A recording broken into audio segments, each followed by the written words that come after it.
आज की इस क्लास में हम लोग जो जेएसओ का टेस्ट पेपर है 16 पे हम लोग चर्चा करेंगे और कोशिश ये करेंगे कि आज का भी जो प्रैक्टिस सेट है वो आपको अच्छे से कंफर्टेबल लगे।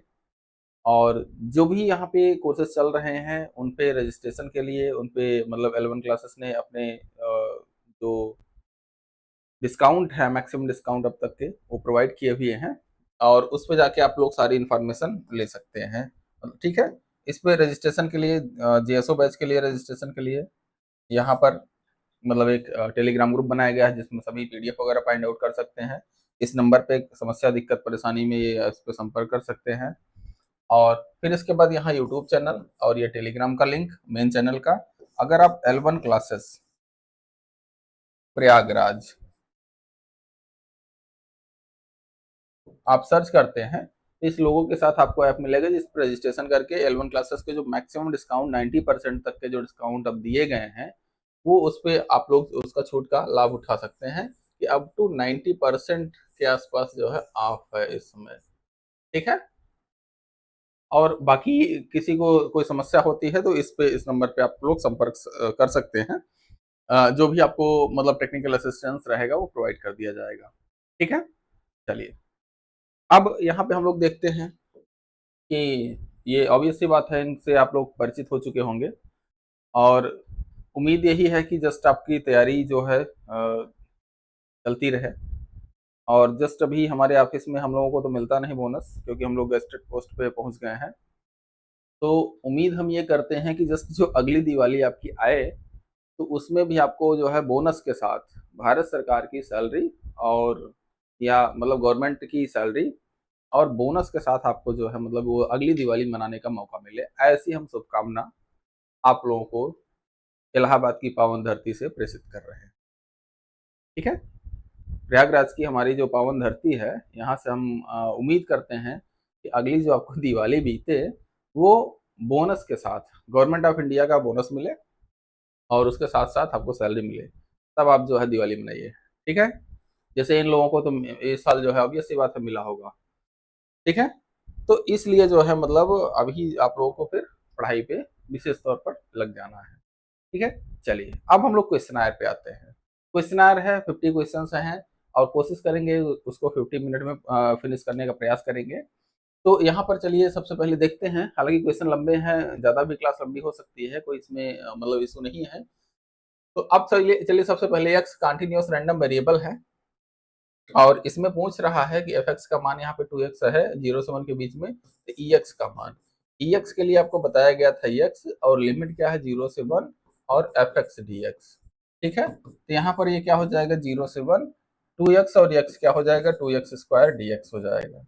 ठीक है, तो क्या हो जाएगा 2/3 x की पावर 3 0 1 मतलब 2/3 आपका अर्थमेटिक मीन हो जाएगा।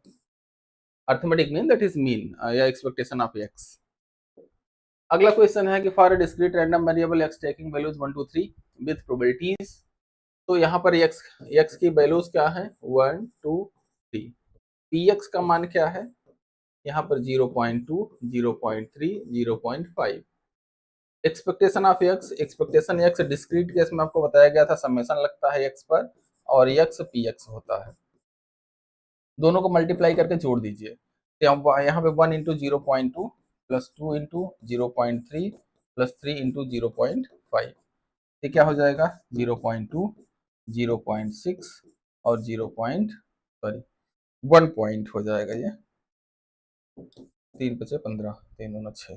ठीक है, ये हो जाएगा 6 2 8 5 13 और ये हो जाएगा 2.3। ठीक है, आपका आंसर।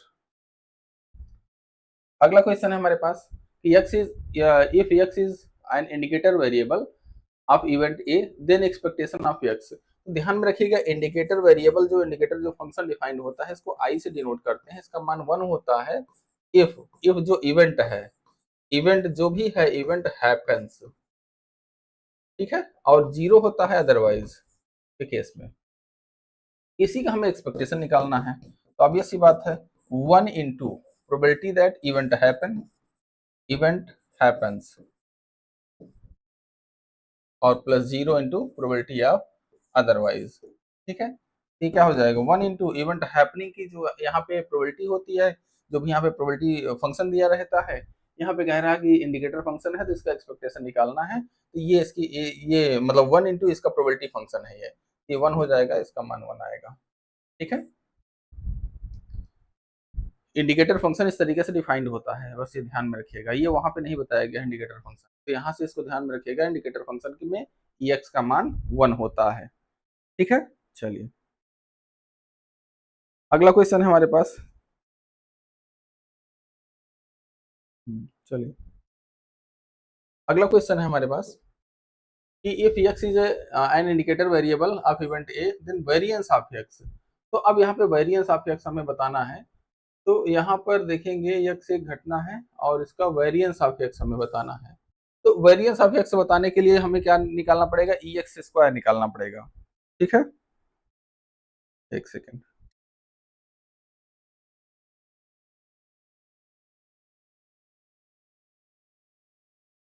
ठीक है, चलिए यहाँ पर थोड़ा सा देखिएगा, यहाँ पर इवेंट ए, यहाँ पे एक चीज यहाँ थोड़ा सा इसको एक थोड़ा सा कैलकुलेशन गलत इसका हो गया है।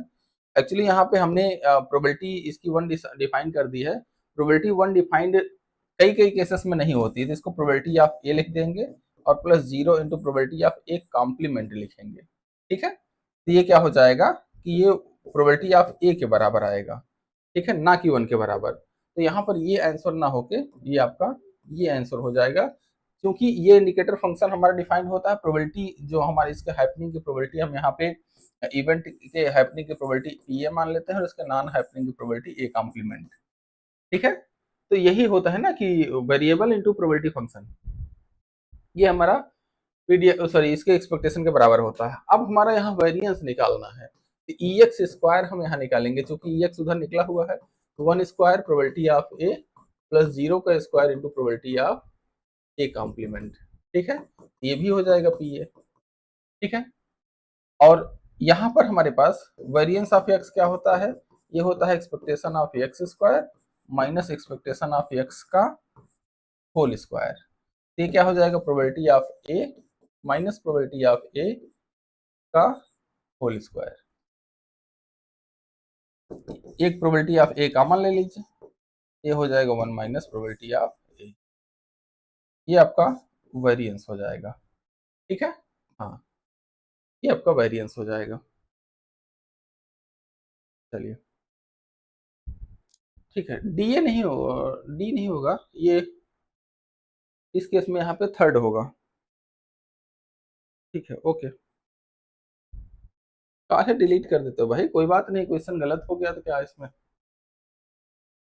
चलिए अगला क्वेश्चन है हमारे पास कि if random variable x takes values factorial 0 factorial 1 factorial 2 up to so on, ठीक है, with probability is this expectation of x। Expectation of x मतलब क्या होता है कि समेशन x और प्रोबेबिलिटी ऑफ x। ठीक है, यहाँ पे x की सभी वैल्यूज, ये सभी वैल्यूज क्या है 0 फैक्टोरियल से लेके इन्फिनिटी तक। ठीक है, अब यहाँ पर देखिए, यहाँ पर इसको हम हल करेंगे फिर, तो अब यहाँ पर क्या हो जाएगा 0 फैक्टोरियल इंटू यहाँ पर x बराबर 0, तो e की पावर माइनस 1 अपन 0 फैक्टोरियल, ठीक है, प्लस 1 फैक्टोरियल e की power minus 1 upon 1 factorial up to 2 factorial e की पावर माइनस 1 अपन 2 फैक्टोरियल, यही होगा। हाँ ठीक है, इसी तरीके से बढ़ता जाएगा, तो यहाँ पर देखेंगे हाँ ये इन्फिनिटी तक जाएगा। ठीक है, तो अब यहाँ पे क्या है e की पावर माइनस 1 e की power minus 1 up to infinity times, तो इन्फिनिटी टाइम्स कोई भी जोड़ जो है एग्जिस्ट नहीं करता, तो इसको डज नॉट एग्जिस्ट कहेंगे, लेकिन यही लिमिट अगर 10 15 20 तक मान लीजिए 10 फैक्टोरियल तक गई होती, तो 10 फैक्टोरियल टाइम्स e की पावर माइनस 1 इसका आंसर हो जाता फिर।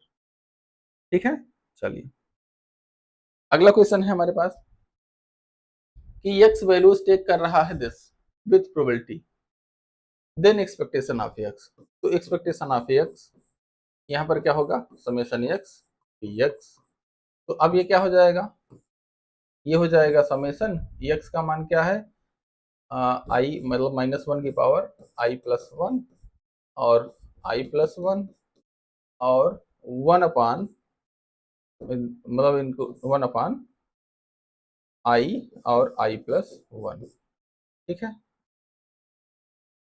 i+1, i+1 यहाँ पे कैंसिल आउट हो जाएगा और यहाँ पर जो हमारे पास आएगा सम x और -1 की पावर i+1 अपान आई, ठीक है। आई एक वेरिएबल के रूप में है, एक्साइज मतलब आई बराबर 1 2 इसको कर सकते हैं। अच्छा, आई की कोई लिमिट तो दिया नहीं है, अब ऑब्वियस सी बात है कोई लिमिट दिया नहीं है तो फिर हम इसको क्या ही लिखेंगे यार, इसको हम इस केस में फिर से हम यहाँ पे मानेंगे डज नॉट एग्जिस्ट होगा, क्यों? क्योंकि यहाँ पर ना तो एक्स की लिमिट दिया है ना आई की लिमिट दिया गया है, तो लिमिट ना होने के कारण यहाँ पे ये क्या हो जाएगा, डज नॉट एग्जिस्ट, ठीक है, तो डज नॉट एग्जिस्ट यहाँ पर हो जाएगा। चलिए अगला क्वेश्चन है हमारे पास, x takes values this with this then, तो ऑब्वियस सी बात है फिर यहाँ पे यार फिर से वही बातें आ गई, ठीक है, कितने क्वेश्चन आज हैं, x takes values this with this then expectation of x क्या होगा, फिर ऑब्वियस सी बात है फिर से यही सॉरी समेशन -1 की पावर k 2 की पावर k अपान k इंटू e की पावर माइनस के, सॉरी 2 की पावर माइनस के, 2 की पावर माइनस के, ठीक है, तो ये कैंसिल आउट हो जाएगा, फिर से समेशन -1 की पावर k अपान k, जस्ट वही आ रहा है जो वहां पर था, k या x जो भी यहाँ पे लिमिट रहे, तो लिमिट किसी की दी नहीं है, ऑब्वियस सी बात है फिर से डज नॉट एग्जिस्ट हो जाएगा ये, और डज नॉट एग्जिस्ट वाले बहुत क्वेश्चन हो गए। अगला क्वेश्चन है कि यस x एक डिस्क्रीट है, हाँ, और यहाँ पर px का मान दिया गया है, अब इस केस में हमें ex निकालना है, एक्सपेक्टेशन ऑफ x क्या हो जाएगा, समेशन x बराबर 1 से इन्फिनिटी x px, ठीक है, ये क्या हो जाएगा समेशन 1 से इन्फिनिटी और x इंटू 1/2 की पावर x, यही होगा। अब इसको हम लिखेंगे कि 1/2 की पावर 1 प्लस 1/2 की पावर 2 प्लस 1/2 की पावर 3 अप टू आगे तक,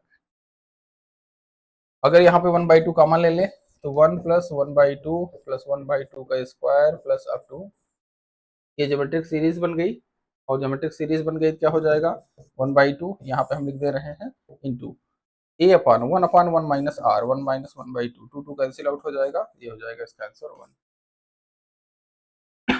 सॉरी, ठीक है, क्या हो गया भाई सदमे में चले गए क्या,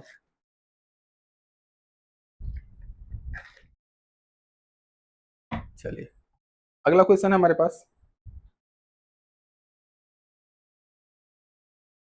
expectation of mod x to exist which condition must hold, मतलब जब हमारे पास एक्सपेक्टेशन ऑफ mod x अगर एग्जिस्ट कर रहा है तो उस केस में कौन सी कंडीशन हमारे पास होल्ड करनी चाहिए, तो इस केस में हमारे पास ऑब्वियस सी बात है कि ये कंडीशन मतलब एक्सपेक्टेशन ऑफ mod x का मतलब क्या हो गया, ये हो गया summation mod x into F x या पी का मान एग्जिस्ट करने का मतलब इसका मान लेस देन इन्फिनिटी होना चाहिए, ठीक है, ये वाला ऑप्शन नहीं लगाइएगा क्योंकि हम mod x का एक्सपेक्टेशन ले रहे हैं, तो जिसका एक्सपेक्टेशन ले रहे होते हैं वही चीज यहाँ पे आती है। चलिए अगला यहाँ पे क्वेश्चन है कि if X is a continuous random variable with PDF, ठीक है, तो ई एक्स स्क्वायर का मान ई एक्स स्क्वायर, तो ये क्या हो जाएगा इंटीग्रेशन 0 से 1 एक्स स्क्वायर, पी एक्स का मान क्या है 3x स्क्वायर डी एक्स, ये हो जाएगा 3 और x की पावर 4 का इंटीग्रेशन x की पावर 5/5 0 से 1 लिमिट हो जाएगा 3/5, ठीक है। अगला क्वेश्चन, अगर जी एक्स का मान ये है तो एक्सपेक्टेशन ऑफ जी एक्स, तो एक्सपेक्टेशन ऑफ जी एक्स का मतलब क्या हो गया एक्सपेक्टेशन ऑफ जी एक्स, तो जी एक्स का मान रख लीजिए एक्सपेक्टेशन ऑफ एक्स की पावर 3, ठीक है, तो ये हो जाएगा आपका ठीक है, अरे यार ये दोनों ऑप्शन सेम है, ठीक है, तो इसमें कोई भी टिक कर लीजिएगा। चलिए अगला क्वेश्चन है,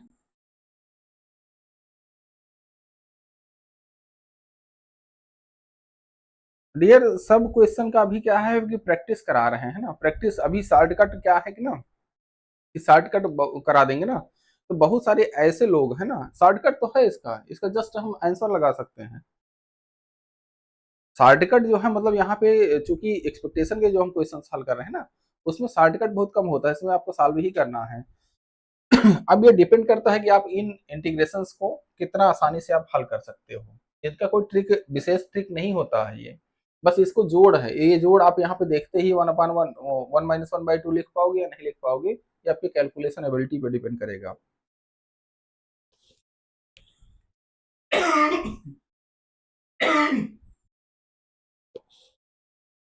ठीक है, चलिए अगला क्वेश्चन है, जीएक्स का मान क्या है, एक्सपेक्टेशन ऑफ जीएक्स। जीएक्स का मान यहाँ पे क्या हो जाएगा, एक्सपेक्टेशन ऑफ जीएक्स जब निकालेंगे तो जीएक्स के स्थान पे हम क्या लिखेंगे, सी, और कांस्टेंट का एक्सपेक्टेशन कांस्टेंट के बराबर होता है, तो ये आपका सी आंसर हो जाएगा। ठीक है, बहुत ही डियर शॉर्ट कर देंगे तो अभी जो है मतलब थोड़ी सी चीजें समझने में समस्या हो सकती है। हाँ, कुछ लोग ये हो सकता है कि आप लोग पढ़े हैं, कुछ बच्चे ऐसे होते हैं जिनको अभी कल एक बच्चे ने मैसेज किया था कि एक डाइस को 2 बार उछाला जाए और उनका जो नंबर है, उनका जो सम है वो मल्टीप्लायर हो 7 का, नहीं आंसर निकाल पा रहा था, जबकि मल्टीप्लायर ऑफ 3 कल ही बताया गया था। तो वो चीजें होती हैं, तो सबको एक साथ लेके चलना है। लेकिन हाँ, ये कह रहे हैं कि अभी जब हम 10 से 15 प्रैक्टिस सेट से आगे चले जाएंगे, सॉरी 10 से 15 कह रहे हैं, 20 प्रैक्टिस सेट से ऊपर जब हम चले जाएंगे, क्योंकि हमने जो 20 प्रैक्टिस सेट का वादा किया था, 20 प्रैक्टिस सेट से ऊपर जाएंगे तो टोटली हम ट्रिक पे आ जाएंगे, ट्रिक बेस्ड, मतलब जितना शार्ट हो सकता है उतना शार्ट तरीके से हम आपको बताएंगे। ठीक है, ये वाला चैप्टर थोड़ा सा छोड़ के, क्योंकि इस वाले चैप्टर डिस्ट्रीब्यूशन थियरी वाले चैप्टर में क्या है, थोड़ा सा एक्सप्लेनेशन जरूरी होता है।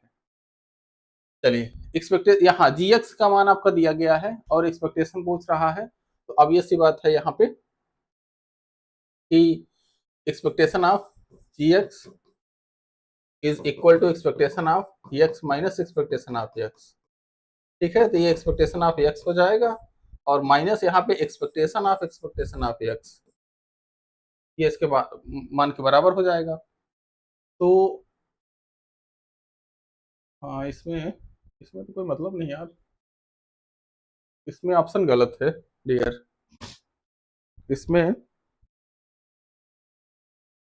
ऑप्शंस गलत हैं।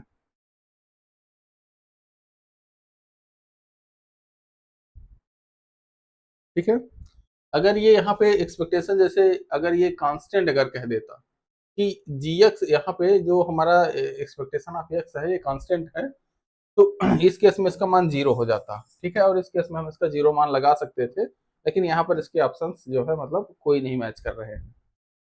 ठीक है, तो ये मतलब हमारे कहने का कि जब इसका मान जो है कांस्टेंट हो जाएगा तब ये 0 हो जाएगा, अदरवाइज 0 नहीं होगा ये।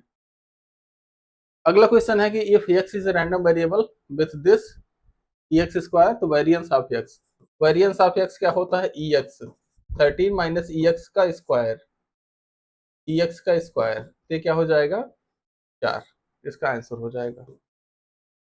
ठीक है, अब अगला क्वेश्चन है कि एक्स एक कंटिन्यूअस रैंडम वेरिएबल है with PDF this, expectation of this, ये expectation of X X minus bar, ये इसका इसको हम लिख सकते हैं डायरेक्टली वेरिएंस ऑफ एक्स है। ठीक है, वेरिएंस ऑफ एक्स निकालने के लिए इसको हम ई x square minus E X का होल स्क्वायर हम लिख सकते हैं। ठीक है, अब इसका ई एक्स निकालिए, ई एक्स क्या हो जाएगा, ये हो जाएगा 0 से 1 और 2x स्क्वायर डी एक्स, ई एक्स इंटू 2x मतलब 2x स्क्वायर हो गया।